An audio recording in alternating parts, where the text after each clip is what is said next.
Bay Shore Rehoboth. Man, it is so good to see you guys. I am pumped up to be back with y'all. Is anybody pumped to be in church today? Anybody glad to be here? I love that, man. I love it. I feel like it's been so long since I've been physically here that I should just introduce myself again. And nothing's changed. Hi, I'm Joel, and I'm still addicted to Mountain Dew. I thought I'd get a hi, Joel, or hey, we miss you. No, it's all good. It's good. It's good. Listen, I miss you guys. I miss seeing Miss Patsy. I miss seeing Butch. I even missed our sewer pipes from Casapoulas right here, okay? I missed in the middle of my message hearing the toilet flush, okay? But I've been on what our staff has called the Bay Shore Money Campus Tour. And I'm like, well, you didn't give me a tour bus, okay? So it's not really a tour. But I was at our Millsboro campus 2 weekends ago. And then last weekend, I got to be at our newest campus, our Fenwick location. And Millsboro and Fenwick are live with us right now. And so I just want you to show them how we do it in the basement and make some noise for our Millsboro campus, our Fenwick campus, and our online family.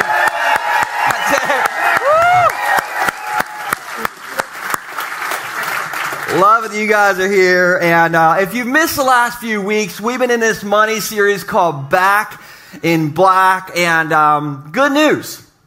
After today's message on money, okay, this series is over. Come on, I know you don't want to talk about money. So turn to the person next to you and say, oh, thank goodness. Thank goodness. All right, now I want you to turn to the person on your other side. We're going to call them your second choice. And just say, hey, I'm sorry I picked you second, but since it's series about money, I'm going to give you some money right now. No, I'm kidding. Some of you are like, I'm never going to give anybody money. But I'm really excited to be wrapping this series up, and I'm calling this message, and we'll put this on the screen. I'm calling this message, Boxes and Ketchup Bottles. And I know everybody in Millsboro and Fenwick right now is like, what in the world? When is Pastor Danny coming back?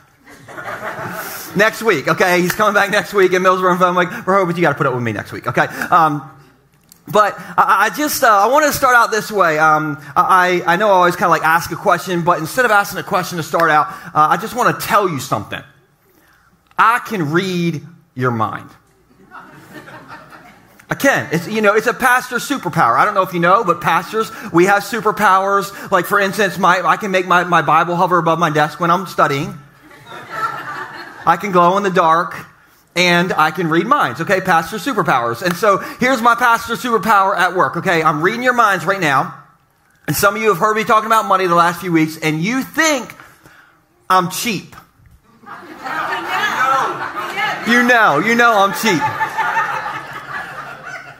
Since I can read your mind, and listen, Millsboro and Fenwick, you got to play along, all right? Just raise your hand if you think I am Pastor Tight. Raise your hand if you think I am Pastor Tight. Okay, wait. Keep your hands up. Keep your hands up.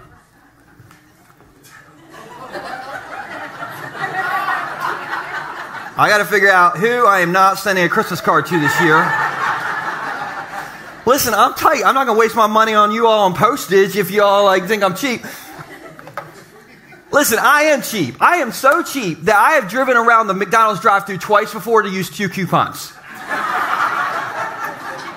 That's true. And don't judge me. Somebody at one of our campuses has done it. Raise your hand if you've ever done that before. Yes, see, so I am cheap, all right?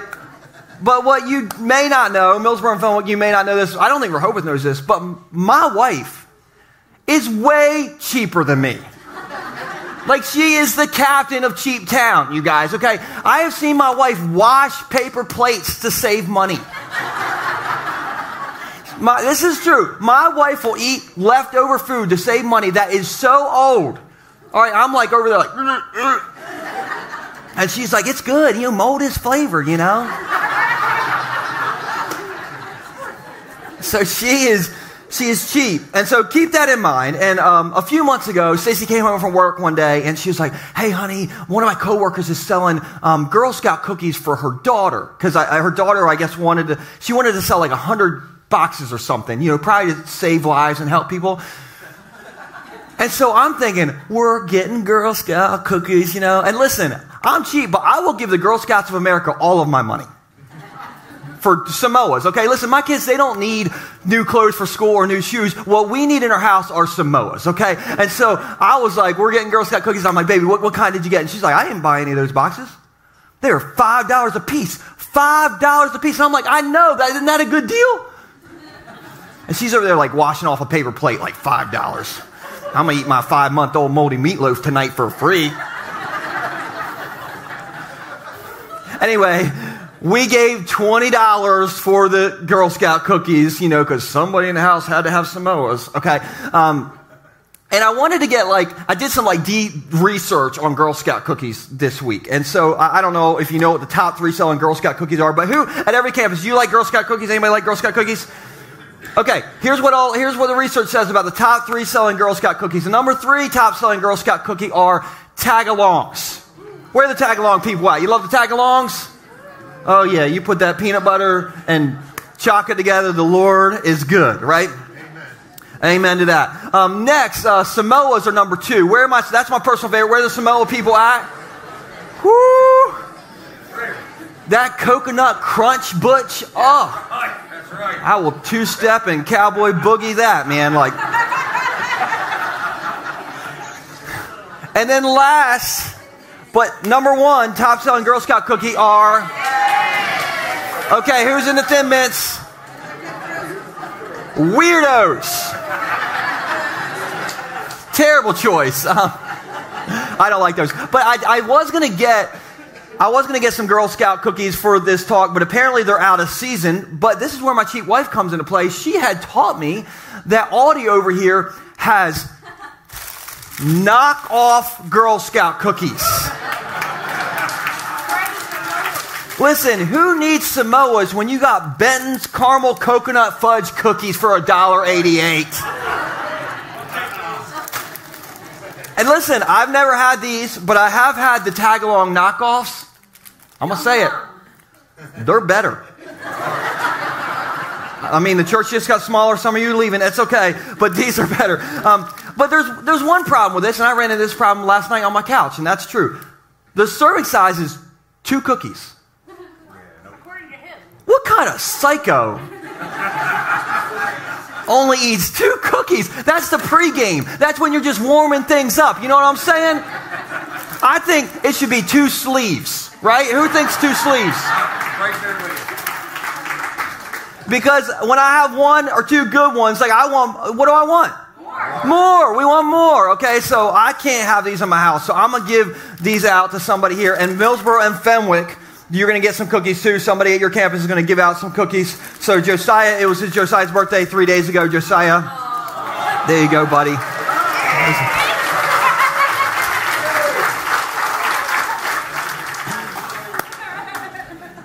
So here's my point. Millsboro, Fenwick, everybody kind of come back to me. My point is, I think we have the same problem. Every single person has the same problem in life as we have with Girl Scout cookies. If it's good, we want some more.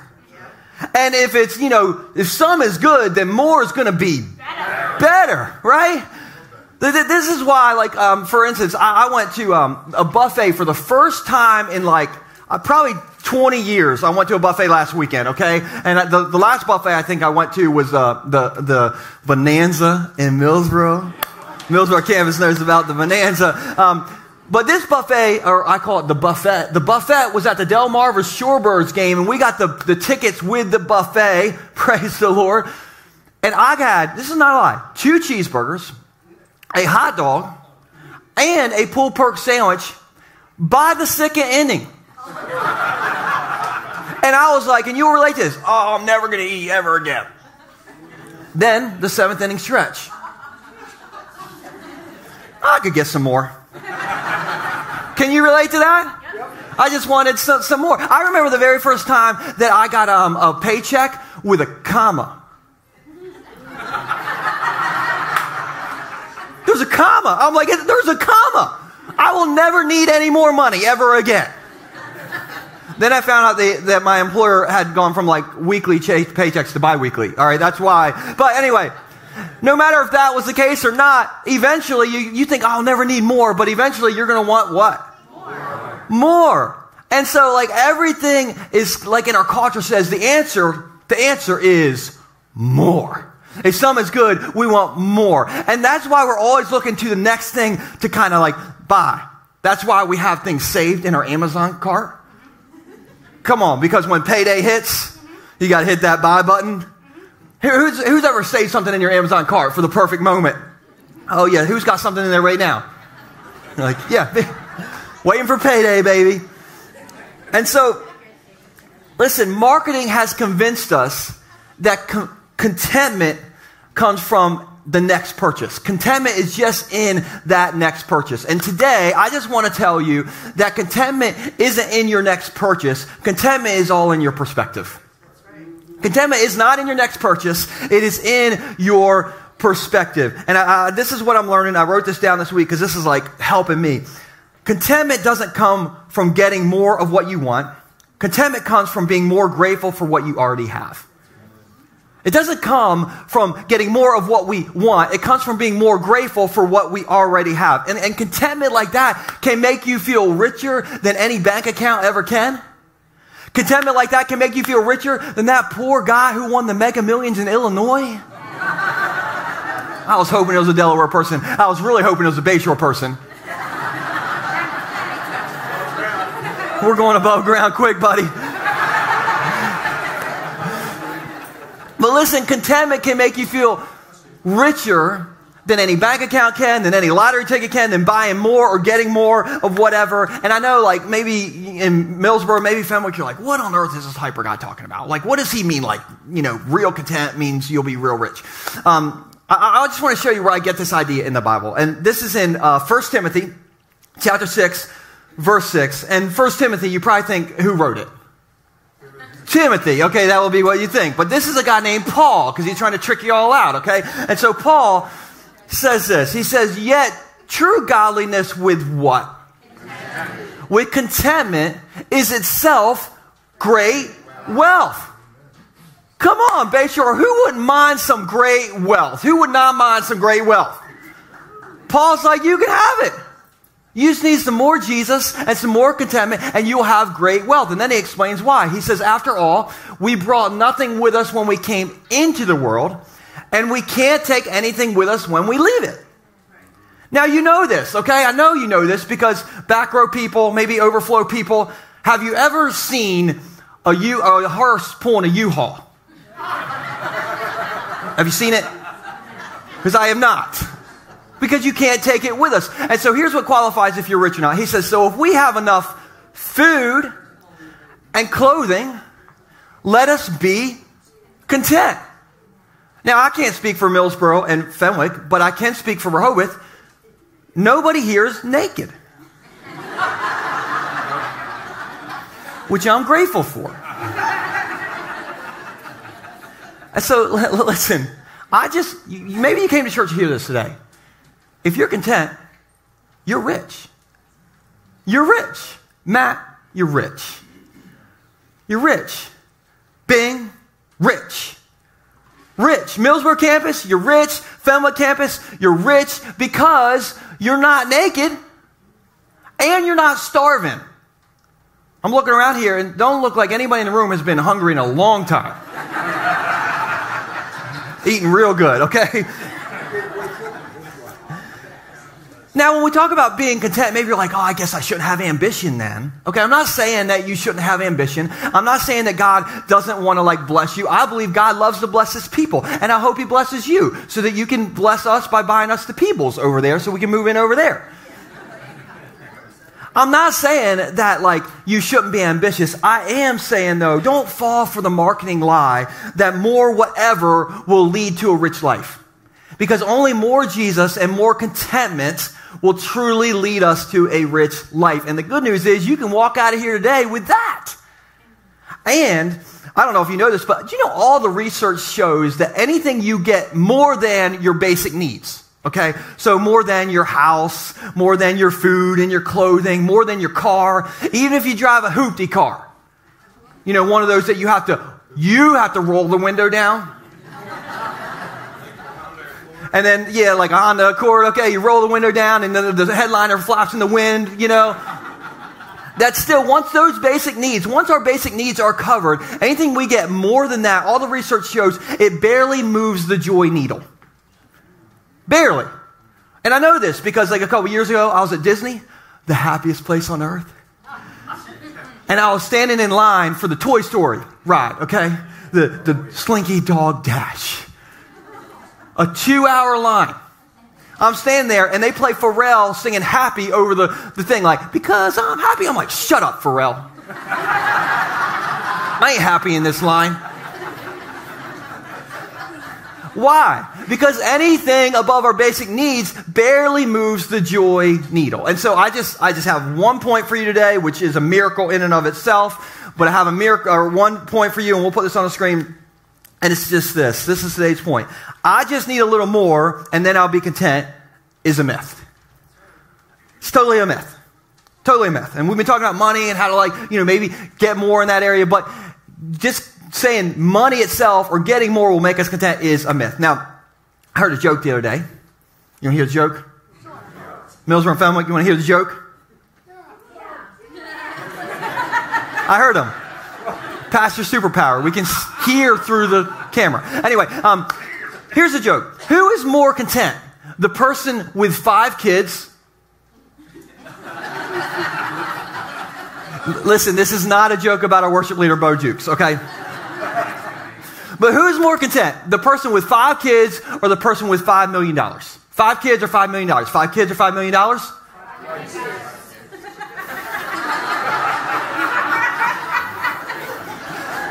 The Rehoboth campus failed the test, okay? But the person who's more content is the person with 5 kids. Because they don't want any more.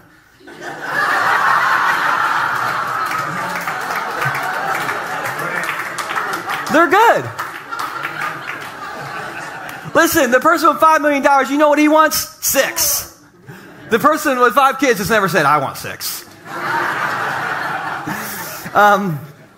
Listen, contentment is about being happy with what you already have, which is kind of hard to do. And so what do? I think what we do is when we're not content, we got to look at what we already have. And so the secret to my joy, the secret to your joy, the secret to our joy isn't getting more of what we want. It's wanting more of what we already have. The secret to our joy isn't getting more of what we want. It's wanting what we already have. Okay, and one of my life philosophies is if I want my blessings to count, I have to count my blessings. And so I'm going to count my blessings for you guys with my blessing box. All right, so my kids, by the way, I got this out of my garage this week, this box. It had paint supplies in it, which is not a blessing. So we took all that junk out, and I had my kids label this, blessing box. Nora and Nixon did one each. And I just put some things in here that are a blessing to me. And you have a blessing box, whether you know it or not, but you have a blessing box, okay? So I'm just going to go through some of my blessing box things, okay? So first off in here, speaking of my family, my kids, this is a picture we'll put on the screen of my family. These are my 3 favorite people in the whole galaxy. And by the way, I should point out, when you're eating ice cream, if it's not running off your elbows, you are not doing it right, okay? But my family, I put them on my blessing box because my family, blessing doesn't even catch what they are to me. So they obviously go in my blessing box. Next in my blessing box is somebody who's in my family that's not in this picture. And this is my dog Eli's favorite toy, Mr. Ducky. And listen, my dog he's geriatric years right now. He's incontinent, all right? But you give him Mr. Ducky, his favorite toy for 13 years. Listen, that dog will. It's the most activity he does all day, but he comes to life. And so, Mr. Ducky, okay, is in my blessing box. Here's my Bible. This is definitely in my blessing box, and this is what I have that floats above my desk when I study, Pastor Superpower. But this is definitely in my blessing box because this book reminds me daily that I have a God in heaven who loves me, who has my back, who picked me. I have a God in heaven who put me together before I was even born. I have somebody who won't walk away from me when I walk away from him.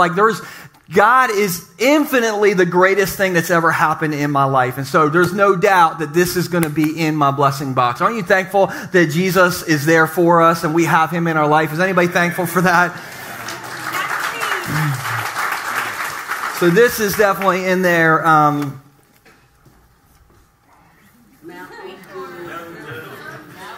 Rehoboth knows what this is. Everybody in Millsboro and Fenwick's like, what's in that koozie? Okay. What is it, Rehoboth? Mountain Dew. And what you may not know is this is a Bay Shore koozie, okay? So listen, if I got a Mountain Dew in a Bay Shore koozie and I'm on some beach, because I'm thankful that's in the blessing box too. If I'm on some beach somewhere, I'm good. I'm good. I love Mountain Dew. But you know what?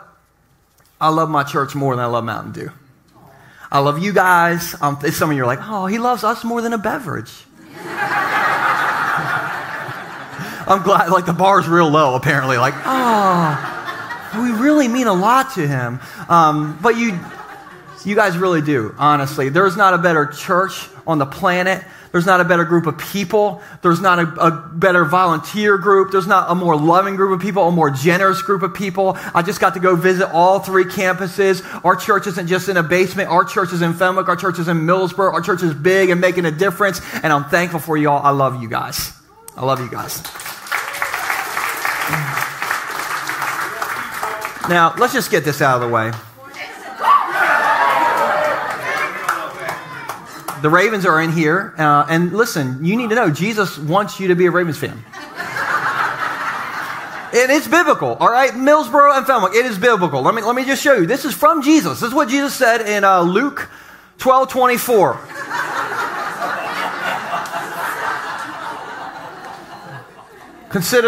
Did Jesus say consider the Washington Commanders? Did he say fly, Eagles, fly? No, he did not. Look, y'all are sinning right now. We're going to move on. Okay. I'm thankful for my car. I love my car. It gets me from point A to point B. What I do not love and what I'm not thankful for is the Bay Shore Community Church bumper sticker for my car. Okay, I have too much road rage to put this on my car. Terrible idea, so I don't put that on my car. What else do we have in here? I'm thankful for, this represents my house. All the men are like, oh, we get that. TV controller, we get it. Both Stinking Dukes built my house in 2020, and basically we built our house so that I could get a new TV. So I'm thankful for my home. Last but not least, I am thankful for my health. This is my pillbox that my cheap wife got me for free on Facebook, and it was used. That is not a lie. I'm like, are you trying to kill me? And this is what she said. I ran it through the dishwasher.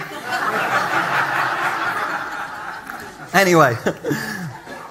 Well, look. Here's what I know. When we're going through life, and we're looking in our blessing box, when we're looking at what God gave us, we can sing, because I'm happy. Right? We're thankful. Isn't it true that when you're looking in your blessing box, you are thankful? Man, listen, you feel good when you're focusing on your blessing box. You may not sing good, but you feel good. The problem is when we start to look at other people's blessing box. You know what I'm saying? Well, look at Chris's blessing box. It's bigger than my blessing box. Amy's blessing box bigger. And we start looking around, right? Like, God, why couldn't you make my blessing box bigger? Why couldn't you put their house in my blessing box? What about that Blackstone grill? Can you put that in mine, God? What about his 6-pack of abs? I'll take one. Could you put one in there? One ab, Lord. I'm curious, who has ever looked at other people's blessing box? You compared before. You ever done that before? Yeah, listen, I unfortunately just got back on Facebook to sell something. And, we love Facebook. I'm glad that we're on there for the church. But, I'm not a big social media fan. I just got on there to get rid of something. I was on there back on for one day. One day, and I'm like, honey, Butch and Amy, they're going on vacation. I wish we could go on vacation. Hey, honey, did you see Hans's bicep? Look at, no, don't look at his bicep. Oh my gosh. I want Hans's bicep. Look, the Jacksons redid their kitchen. Must be nice. Come on, who's ever played the comparison game before? Yeah, it's our favorite game to play. But nothing will make us lose our contentment like comparison. Nothing. And so what do we do? We look in our blessing box. Don't be like, side-eye and everybody else's blessing box. Just you got a blessing box. God has filled up your blessing box. And so Millsboro, family, what do? You thank God for what's in your box. Don't get mad at God for what's not in your box. Listen, if he wanted that to be in your box, he would have put it there. And you may not want that blessing in your box, because did you know that every blessing comes with a burden? Do you know that? Every one, okay? Let's go, for instance, kids. Kids are a blessing, right? But they're a burden. My boy Nixon, I don't think he's flushed the toilet in 7 years. Maybe you're single and you're like, I wish that we were happily married. I wish I was happily married like them. Well, number one, they've only been married for 2 minutes. Give it a second, okay? Number two, having a good marriage takes work. Effort. Okay, you don't just wake up like, oh, my marriage is great because I've done nothing. Okay, no. It is work. There's a burden with it, okay? Maybe you're like, I wish I made as much money as them. I wish I was Tom Brady, making $20 million. I could throw a ball around, especially if I deflate it a little bit.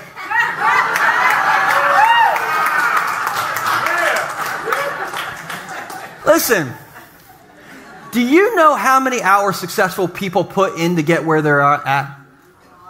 Do you know? You've never heard the post-Super Bowl interview, like Aaron Andrews is interviewing, the quarterback, hey, how'd you do it? Tom, how did you win another Super Bowl at 73? Was it the Metamucil? Tom, how did you do it? Just imagine Tom Brady being like, I don't know. I just got off the bus here. You know what he'd say? He's like, no, how I got here is I've been practicing since I was 2. I haven't had sugar since Michael Jackson wrote Thriller. And so you may want some of their blessings in your box, but be careful what blessings you want in your box, because every blessing comes with a burden. And so I hope you get, the kids and the happy marriage and the dream job with the Tom Brady salary. Yeah, I hope you get all that stuff. But just know, if you put it in your box, there's a weight to it. It weighs something. And then with what's in our box, sometimes we see our own blessings as a burden. I don't know if you know that or not, but let me give you, for instance, a few weeks ago, my in-laws had my kids camping, and they took my kids camping for 5 days in a row. 5 days in a row, my kids were gone. And so me and my wife, this is true, we went on 5 dates in 5 days. We went 5 for 5. I don't think we've had 5 dates in 5 years. But we were like, we're going on every one of them. We're doing this Back in Black series. We are in the red. We're like, whatever. And so around day 2, I'm in my house and I'm like, something's different. Like, Stacey, are you picking up what I'm picking up? Like, this house is so clean. Listen, parents, our houses would be clean if it weren't for our kids. Is this not true? Amen. And listen, I know it's my kids. Chris is excited. I know it's my kids who make a mess, because they were back for 2 minutes and the place looked like a nuclear bomb went off. And I'm like, it's you. You're the reason this place looks and smells like a frat house, kids. And so every time my kids walk into my house, they go up the garage steps, they totally disrobe as they walk in the house. Totally. Okay, like hat, shirt, pants, just shoes, everything. And I'm like, I am not your butler, like Nixon. Okay, nobody wants to see your streaky white underwear on the steps, full moon running around the house. Like, pick up your mess. I am not your butler. And so sometimes my kids can feel like a burden. But let me just tell you, one day my kids are going to be grown and gone. And I can't believe I'm going to say this, but I'm going to wish I had some dirty underwear on the steps to step over. Save them in the scrapbook. So yeah, save them in the scrapbook. That's all you need. But I'm going to miss knowing my kids are upstairs at night sleeping in their bed. I'm going to miss hearing them run around my house, even though I know it's like them just throwing things all over the place. I'm going to miss that. And so maybe Butler Dad me should smile a little bit more, because my kids are one of the greatest blessings that will ever be given to me by the Lord. And so sometimes all we see in our blessing box is the burden that comes along with that. Okay, maybe for you're at work and all you see is the stress and the pressure instead of being grateful for the job that you have. Or maybe you have a house and all you see is the problems with the house. Okay, the floor is creaking, the toilet is leaking, the dog chewed a hole in the floor again. That happened to us when we were growing up. We had a Rottweiler named Teddy. Ate the linoleum floor in the kitchen, hole this big. We left it there with a rug for like my whole childhood. It's true. But listen, you can see the problems in your house, or you can be thankful that house is a blessing for you. Or maybe, husbands, all you see is the mess your wives leave in the bathroom on the counter. This is not a personal thing. This is not about Stacy. Don't you look at me like that. But husbands, I know that 98% of the usable counter space is filled up with her stuff. And you're like, I wish I could I'd pay for this mortgage too. Can I get some counter space? The answer is no. It's never going to happen, okay? Just give it up. But here's the thing. You can look past the burden and see the blessing of, I get somebody to share life with. Look past the burden and say, I have the blessing of a house, even if it's not like my dream house. Or I have the blessing of, kids, even if they're like messy in the house, like that's a blessing that God gave me. And this hit me this week. Right now, there is somebody praying for the very blessing that you already have that you only look at as a burden. Right now, someone somewhere is praying, wanting the very blessing that you already have that maybe you only see as a burden. And so I'm going to drill this home. I want us to look at 1 Timothy 6 through 8, just one more time. And every campus, we're going to read this whole verse out loud so we can get this inside of us. And so Millsboro, Fenwick, when I get to 3, just read it out loud. 1, 2, 3. Yet true godliness with contentment is itself great wealth. After all, we brought nothing with us when we came into the world, and we can't take anything with us when we leave it. So if we can't have enough food and clothing, let us be content. Let us be content. So I think somebody came to church today to hear this. You have great wealth. You're rich. You are rich. Okay, I thought people would be more excited. Woo, you're rich. Turn to the person next to you and say, congratulations, you're rich. You're rich. And if you want to get richer, get more content. The more content you are, the more rich you are. And listen, I know some of you are like, I don't feel rich. I know you're stressed about your money. I know you're stressed about your work. I know you're stressed about your 401k. Which, by the way, just the second quarter statement, you don't want to look at it.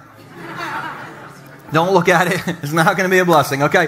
But no matter how much money you have or don't have, you can walk out of church today saying, I'm rich. I am happy. Because God has poured so many blessings in your life, but your perspective can be a bottleneck from seeing those blessings. Now, speaking of bottles, everybody, or one per family, you should have gotten some ketchup when you walked in today. I know some of you walked in and you're like, they gave me ketchup. This is the weirdest church I've ever been to, okay?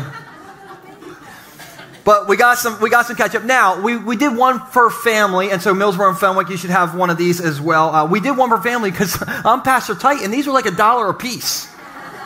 And so I hope you gave big today because a third of our budget just went to Heinz ketchup, all right? But listen, I know that you want God to bless you. I know you want God to put more in your blessing box. And I think our lives are a little bit like Heinz 57 ketchup. Now, I'm curious, how many of you like condiments? You into the condiment situation? Woo! Me too, man. Like, I love honey mustard. What? You give away my secrets, man. Who likes condiments again? One more time. You like condiments? Yes. Okay. I love it. I love honey mustard with a little side of chicken nuggets. All right. I love some condiments. And when I was growing up, we used to go to the Millsboro diner, and they had Heinz 57 ketchup bottles, full size ones, kind of like this, on every table. And I was going to get you all full size ones, but they were like $3 a piece. And I love you. Not that much. All right. So anyway, I would always get a cheeseburger at the diner, and it was diner good. You know what I'm saying? Which means it wasn't that good, but if you put a bunch of ketchup on it, it's okay. And so I would always pick up the Heinz 57 ketchup bottle, and the first thing I do is I turn it upside down, and what happened? Nothing. Happened to you too, didn't it? And you can't squeeze it. This is glass. This isn't plastic. We are saving the turtles. This is glass. And so that wouldn't work. And so then I would like, did this happen? Did it work? No, nothing came out, okay? And then you get like mad. And you're like, I want this cheeseburger. And you shake. Shake that bottle. Shake that bottle. Okay, you're like, just trying to shake. And did that work? No. So then you get desperate. You get a knife. You try to murder the ketchup bottle, okay? You're like, and that's a dangerous move because either it's not going to work or all 57 varieties are going to come out at one time. But did you know on the regular size Heinz 57 ketchup bottles that they have a 57 etched in the glass, and they engineered the bottle specifically that if you turn the bottle sideways and you tap that 57, it unclogs and all of the ketchup starts flowing out. Welcome to church. Welcome to Bay Shore. We teach the deep stuff here. Don't worry, Millsboro and Fenwick. Pastor Danny's coming back next week. All right, so... But listen, hold up your Heinz 57 ketchup bottle if you got it. Okay? If you don't have it, just hold it up in spirit, whatever. Listen, I think our lives, we look at our lives a lot like this ketchup bottle. We're like, God's not pouring out any blessings in my life. It's stopped up. It's bottleneck. God, there's no blessing. It's not coming out. Lord, Christine's bottle's working. Why isn't my bottle working? Good Lord, could you look? And she's got the full size bottle. We feel like it's not working. We feel like God's blessings aren't pouring out in our life, and maybe God's blessings pouring out in our life are as easy as tapping the 57. It's as easy as picking up your blessing box and tapping this, and just looking at what's in here. Because listen, there's not a blessing bottleneck in your life. Anyone in the room, any of our churches, there is not a blessing bottleneck. Right now, somebody is praying for the very blessings that you already have. And so what do? Tap that blessing box. You just got to look in here. When you tap on this, you start to see all the blessings that God has flowed out and poured out in your life already. We're always looking for the next thing that's going to pour out, but God has already poured out good things in your life right now. You just got to look in here. And so I'm going to give you all some homework, all right? Here's the homework. I'm going to give you one habit that you can start tonight that will make you rich no matter what is in or not in your bank account. And so here's the habit. Begin and end your day giving thanks to God for the blessings He's given you.